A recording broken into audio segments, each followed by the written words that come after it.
خۆشەویستان ئێمە لەو ساتەی لە دایکە بین تا ئەو ساتەی کۆچی دوایی ئەەکەین و فەوتەکەین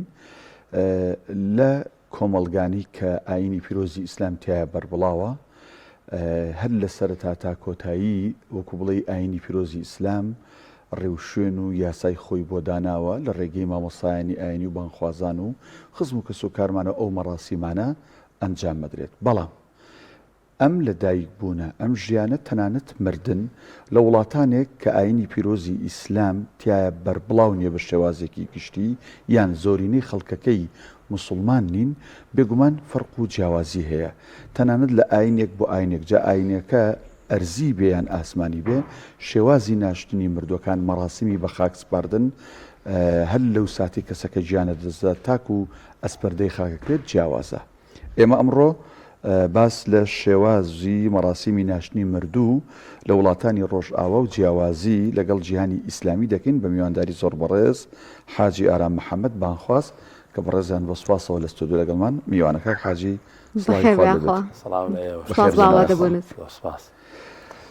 ئەمانەوەی باس لە مەڕاسیمی پرسە و بە تایبەت بە خاکسپاردن بکەین. جەنابەت لێرە لە هەرێمی کوردستان ژیاویت و لە ئەوروپا ساڵانێکە ئەژیت. هەر بەڕاست ئەگەر پرسیارە گشتێکە بەم شێوازە دەست پێ بکەین، جیاوازی کەسێک کە لێرە ئەمرێت لە نێو خزم و کەسوکاری خۆی و لە نێو کۆڵان و هاوسێ و گەڕەکای خۆیدا ئەمرێت چییە لەگەڵ کەسێک کە لە وڵاتێکی ئەوروپی یا ئەسکەندەنافی ئەمرێت و کۆچی دوایەکە؟ سەرەتا بەناوی خوای بەخشندەی میهرەبان سپاس ستایش بە خوای پەروەردگار و سەڵاوات بۆ پێغەمبەری نازارمان صلی الله علیه وسلم. ئەلبەتە پرسی مردن یعنی پرسێکە کە هەموو کەسێ باوەڕی پێی هەیە، تەنانەت ئەو کەسانەشی کە بێباوەڕن باوەڕان بە مردن هەیە، بەڵام ئەوان زیاتر تەرکیز لەسەر ئەسبابەکەنەوە. هێ بە کەسێکی ڕۆژئاوایی بڵێ تۆ خۆدت حاز کردی بۆ مردن، ئەگەر تەمەنەکەی نەچوی بێتە سەرەوە، قەناعەتی بە مردن نییە، یاخود نەخۆشینێکی بە قەناعەتی پێی نییە. بەڵام وەکو مسلمان خوای پەروەردگار کە پێمانە فەرمێ لكل أمة أجل إذا جاء أجلهم فإذا جاء أجلهم لا يستأخرون ساعة ولا يستقدمون. فأجل يخي گرتین کە بوو بە میوانمان سەعاتێک نەدوائەکەوێنە پێشەکەوێ. کەوابوو لەناو مجتەمەعی مسلمانە بە تایبەتی وڵاتانی ئیسلامی کە کەسێک کە ئەمرێ و هەمومان خۆمان حازر کردو بۆ ئەو مردنە، ئەتوانم بڵێم بە جۆش و خۆشەوە خەڵکی خێرخواز خزم و کەس جاری وایە خەڵک ناشیناسێت، خەڵکێکی زۆر ئامادەیە لە وەرگرتنەوەی تەرمەکەی لە بەسەر قەبرانی بە خاکسپاردنی نوێژی جەنازە. ئەمە بە شێوازە گشتێکە بۆ بە ئەرکێک لەسەر مسلمانن، هەرچەند ئەرکیشە بەڕاستی واجبە لەسەر مسلمان کە بەشدار بێت لە پرسەی بە خاکسپاردن و ئەو بابەتانەیە. بەڵام لە وڵاتانی ڕۆژئاوا ئێمە وەکو جالی مسلمان کە لە ناو مجتەمەعێکە ژین، ئەو مجتەمەعە یا غیرە دینن یاخود دینی جیاوازی تێدایە. ئەگەر بڵێن جیاوازیەک هەبێ لە بینی بە خاکسپاردنی مسلمان یاخود غیرە مسلمان، طبعا ئەوان زۆر پەیوەستن بە دینی خۆیان یاخود بە کەلتوری خۆیان. هەندێک کەلتور هەیە مەسیحەت بەڵێ دینی زۆر تێدایە، مەسەلەن مەسیحی جوولەکە و یاخود بوزی هندۆس، ینی زۆربەی ئەدیانەکان ئەوانەی کە هەندێکیان ئاسووتێنن، ینی فڕنێکی گەوران هەیە، فڕنێکی گەوران هەیە جەنازەی ئاسووتێن و ئەیکەنە کوپێکی بچووکەوە، ئیتر ئەم جەنازەیە هەیە لە ماڵی خۆی دایەنێ، هەیە شوێنی کتابەتی هەیە دایەنێ، و هەیشە لە هەندێک وڵات هەیە کە لە قەبرێکا دایەنێن. بەڵام ممکنە ئەو قەبرە لەوانەیە 15 بۆ 20 مردوو لەو قەبرەیە بنێژن بەیەکەوە، چون جێگە کەمەگری و مەسروفی قەبرەکەشی کەمە. ئێمە شۆکو مسلمان لەوێ الحەمدولله قەبرسانی مسلمانمان هەیە کە جیاوازە، هەر یاخود تەنیشتی قەبرسانی مەسیحی یاخود لە شوێنێکی تایبەتیە قەبرسانەکە جیاوازە، واتە ئەم قەبرسانە بە پێی دەستوری ئیسلامی لەسەر ئەساسی سونەت قەبرەکان هەڵ ئەکەنجێ و مردوەکان بە خاکە سپێرن تێدا. باشە، باست لەوە کرد کە ئێوە بە شێوازێکی مسلمانانە لەوێ هەوڵ ئەدەن ئەو کەسانی کە لەوێن بە خاکی بسپێرن، بەڵام هەر بەڕاستی جیاوازی چییە لەگەڵ هەرێمی کوردستاندا؟ ینی بۆ نمونە شێوازی قەبرەکانیان ئەو مەڕاستیمایان ئەو ئیجراعاتانی کە پێویستە کەسێک بگرێتە بەر کاتێک مردوویەکی لێ ئەمرێ. بەڵێ لە هەرێمی کوردستان ئەگەر بەراوردکەین بەوێ لێرە ئەگەر کەسێک وفات بکە لە نەخۆشخانە لە توبعەدلی هەر ئەوەندە کە تقریری طبی ئەوانە کە تەواو بوو جەنازەکە ئەدرێتەوە کە سوکاری هەچ کەسێک بیەوێ بە خۆی جەنازەکە وەرەگرێتەوە و خۆی خێرخوازەی بائیشوات و کە سوکاری لەوانەیە ئاگیان لێ نەبێت چۆن قەبرەکەی بۆ هەڵ ئەکەنرێ و لەوێ بەڕێکرێ بە خاکە سپێردرێ بەڵام لەوێ هەموو کەس ناتوانێت ئەم کارە بکات ئەوەی کە جەنازە وەرەگرێتەوە کە پێڵەن فیونیرال دایرێکتە واتە سەرپەرشتیاری ئەو بابەتانە ئەبێ ئینجازەی حکومی هەبێ لە شارەوانی ئەو شارەوە کە بتوانێت ئەم کارە بکات ئەبێت تەنها ئەوان وەرێگرنەوە کاتێک کە وەرشی ئەگرنەوە شوێنی خۆیان هەیە تەمان هەر مزگەوتە شوێنی مردوشۆردنیان هەیە ئەی شۆن و نوێژی لەسەرەکرێ و دوای ئەوەش ئەبێ لەگەڵ قەبرستانەکە ڕێ بکەون هەنی قەبرەکان لەوێ هەمووی بە پارەیە هیچ قەبرێک نییە بەلاژبێ ئیلا قەبری منداڵ نەبێت ئەو چەند ساڵێکە کە ئەو شارەوانی ئێمەی لین ئەو شاری ئێمە چەند ساڵێکە کردویانە بە خۆڕایی واتە بەبێ پارە قەبری منداڵ هەتا تەمەنی 15 ساڵ یان لەسەری 15 ساڵەوە قەبرەکان بەپارن چەندێکە پارەکەی کاک حاجی لەو شارەی ئێمە طبعا دوو جۆر قەبر هەیە قەبرێکمان هەیە هەر لە ناو گڵ و قوڕێکایە و هیچ بۆ معنای بڵێ خزمەتگوزاریەکی نییە تقریبا قەبرێک 3400 پاوەنە تەنها قەبرەکە کە شارەوانی بۆت ئامادە ئەکا تۆش ئەینێژیت و پڕێکەنەوە بە زمانێک کە خەڵگە سلێمان تێ بکات چەند وەرەقە تقریبا نزیکی 4000 دۆلارەکات چل وەرەقە بەڵێ بەڵام ئەگە شوێنەکەی تۆزێ باشتر بێ بە معنای تۆزێ خزمەتگوزاری هەیە کۆنکریتە و ڕێڕێوێکی جوانی بۆ کرابۆی خەڵکی ئەچن مادوو نەبن فەرقی ئەم دوو قەبرە 1300 پاوانە واتە ئەو بە 4700 پاوانە بەڵێ لەگەڵ ئەوەش مەساریفی وەرگرتنەوەی جەنازەکە ئەو ڕێکخرا ئەو کۆمپانیایی کە هەڵەسێ بە ئیشەکە ئەمانش حەقی خۆیان هەیە بۆ وەرگرتنەوەی جەنازەکە تقریبا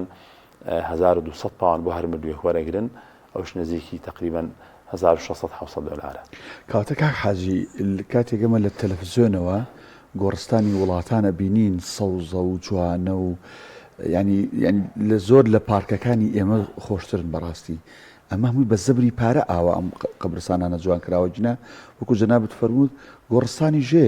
بەو شێوازانی لای ئێمە بێت کە بە پارێکی زۆر کەمە خزمەتگوزاری هەر نەبێ وانە خۆی بیئەی وڵاتانە ینی دایم کوێستانە ینی بیئەکەی جوانە سەوزاییە هەموو شوێنێکی تقریبا وایە بۆ پرسیارێکی بەڵێش بەڵێ ینی قەناعەتەکەم هیچ شتێک نەبێت لە وڵاتەکە پارێتی ئەنەچێ هەموو شتێک پارێتی ئەچێ لەبەرەوەی خزمەتگوزاری ئەو قەبرستانە هەتاوەکو ئەو کەسانی کە قەبرەکە هەڵەکەنن ئەوانەی کە دائێپۆشنەوە عینی شارەوانی ئەو شارن حەفارەیان پێ بە حەفا هەمووی بە وەکو وەزیفەیانە لەبری ئەوەش پارە وەرەگرن بەڵام لێرە بینی بۆ منە کۆمەڵک موسڵمان کۆبوونەتەوە یا موسڵمانی خۆپیاوە حەفارێکی کڕی و لە گۆڕستانێک دایناوە ئێستا لێرە تا ئەو ئۆتۆمبیلانی کە تەرمی پێ گوازرێتەوە کۆمەڵک موسڵمان دابینیان کردووە بە بەلاژ ینی وەکوڵی فی سەبیلیلا ئەم تەرما ئەگوازنەوە ئەمە تەسەورەکەی پەیوەندی بە ئاینی پیرۆزی ئیسلامەوە بێ ئەم گیانی هاوکاری فی سەبیلیلایە کە لێرە بە بەلاشە و لە ئەوروپا بەپارەیە بەدڵنیاوی ئەوەی کە ڕوحێتی یارمەتی و لە خۆبردەی خۆبەخشین و بەخشندەی کە لە ناو مجتەمەعی موسڵمانە هەیە قەناعەتەکەم لە ناو هیچ مجتەمەعیکان نەبێ هەژبێ زۆر کەمە یاخۆ دیاری کراوە یا بۆ شتێکی تایبەتیە ئەوە خۆبەخشیە خەڵک حەزەکات خێرێک بکە بۆ خۆی ئیسعافێک ڕێ هەیە ساقی بۆ دابینەکە هەیە قەبرەکەی یاخود حەفارەکەی لای ئێمەش هەیە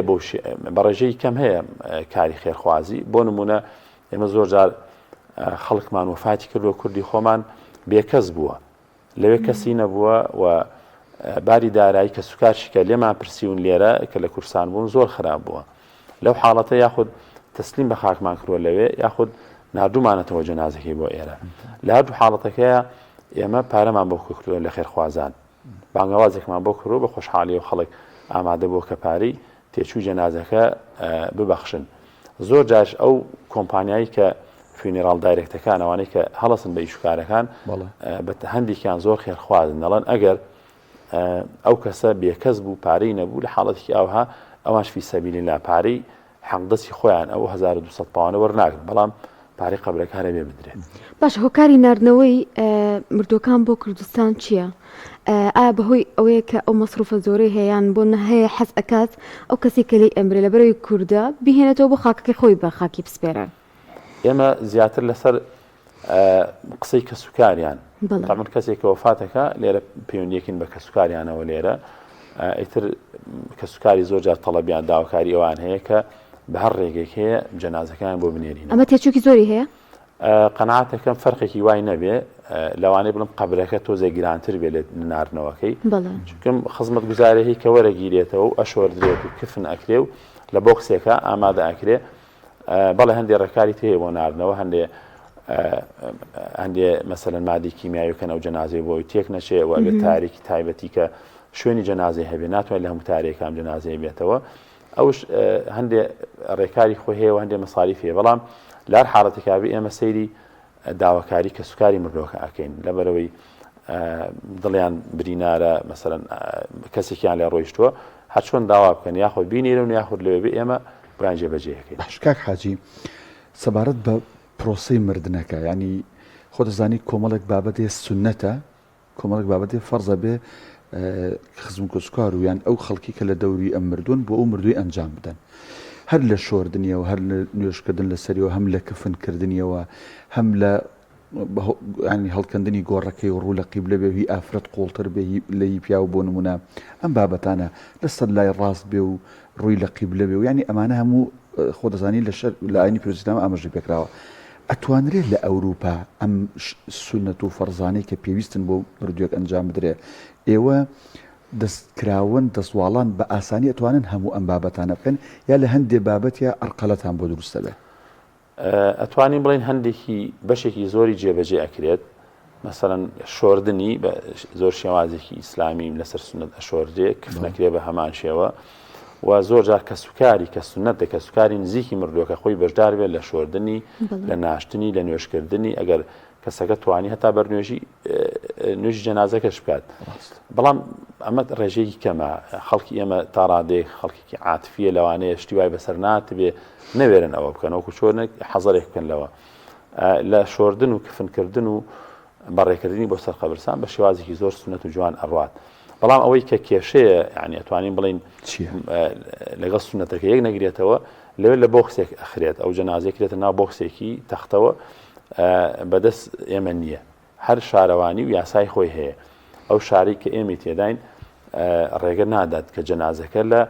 تابوتەکە دەرکەیت لە بۆکسەکە دەرکەیت و لەسەر لاوی نێژیت ئەبێ لەسەر پشت بێ لەسەر سنۆقەکە بە سنۆقەکەەوە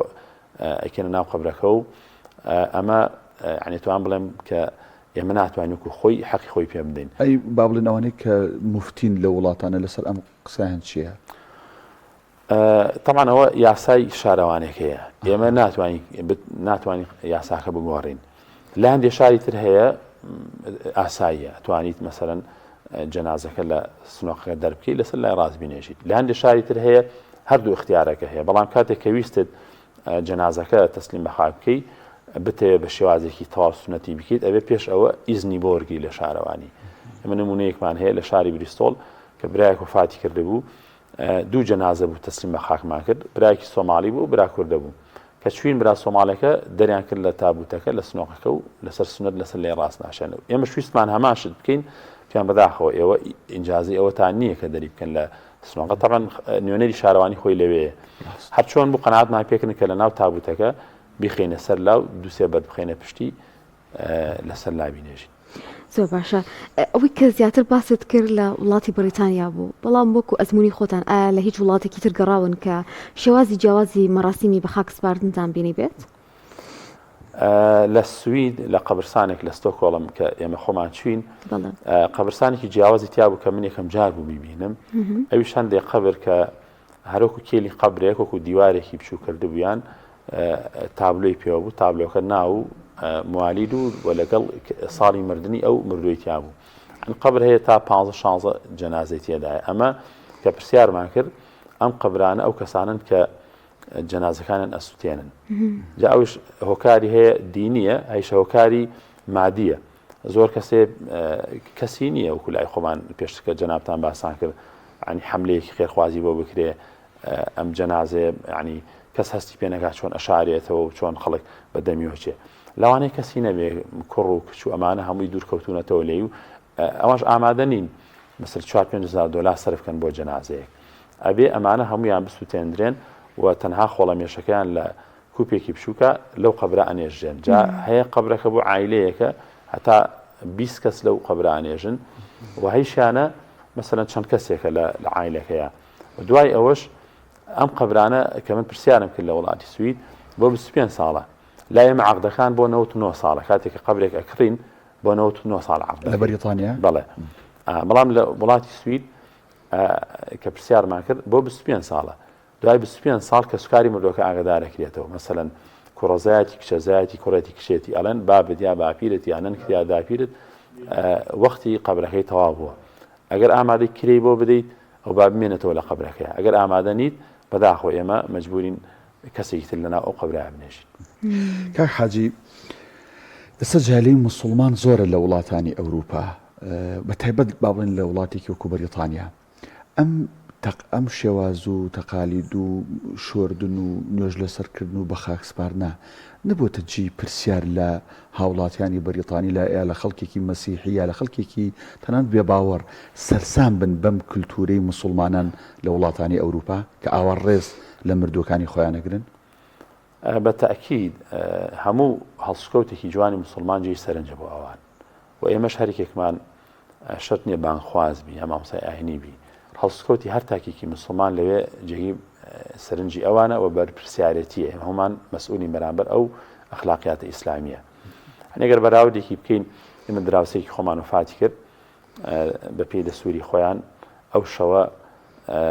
کە بەیانەکەی بە خاکی ئەسپێرن دێننی جەنازەکەی لە ناو تابوتێکدا ئەنێن بە جوانترین شێواز ئەیگۆڕن جوانترین جلوبەرگی بۆ لە بەرەکەن جانتایەکیان کردووە شانی میکیاجیان بۆ کردووە ئێمە سەردانمان کردن کە جەنازەکە لە ماڵەکە بوو سەریان لادابوو هەتاوەکو بەیانی بە ئەسپ و عارەبانەی بن بۆ ئەو کەنیسەی کە قەبرستانی لە نزیکە ئەو کەنیسەیەکی کاتی خۆی 50 ساڵ لەو پێش کە مارە کراوە ئەو ژنە لە پیاوەکەی هەموو ئەو خەڵکی کە لەوێ بوون 10 کەس لەوێ بوون ینی 10 کەس لەوێ بوون لە خزم و کەسی خۆیان کە ئەمان خەڵکی کە ئایریشی ئەتوانم بڵێم عاداتێکی جیاوازتریان هەیە لە خەڵکی شوێنەکانی تری بەریتانیا ینی ئەمان زۆر پابند بە کەلتوریشەوە زۆرترین ڕێژیان 10 کەس 12 کەسن کە دێن بەڵام کاتێک ئەبینن کە کەسێکی ئێمە بەبێ ئەوەی بیناسی جاری وا هەیە 200 کەس 300 کەس ینی هەم لە بەشداریکردنی نوێژی جەنازەیە لەگەڵ ئەڕۆن بەسەر قەبرستان جاری وا هەیە مەشغەڵەتێکی زۆرە لە وڵاتە خەڵکی ئیشکار بەجێ دێڵێ ئەمە خۆی بەخۆی جێی سەرنجە بە دڵنیاییەوە